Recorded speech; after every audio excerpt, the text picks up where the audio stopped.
给大家算一下日本拥有车啊，一年要花多少钱？刚交了一个4.5万的那个车团重量税。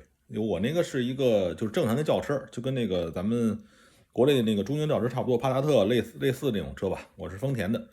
然后呢，那个验车，这个车是一年一交这个重量税，大点车是4、5万，小点车是2、3万。然后这个油呢，你随意是吧？油我是一年能开个10万日元的油出来。然后我的停车位啊，一个月是1万日元，停车位比较贵。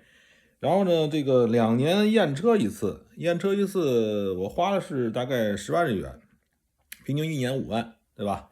然后那个保养我几乎不保养，然后这个车呢，我这个还有什么钱啊？还有这个就是那个保险费，这个车的保险嘛，我一年上的保险费比较高，外国人嘛，所以怕出事儿，我保险费一年也是10万，所以算下来就是一年这个10万保险，5万的车船那个什么费，那个重量费，五万的那个验车费20万了，这个停车位，这个一个月10万，一年这30万，这什么不干，一年30万没了。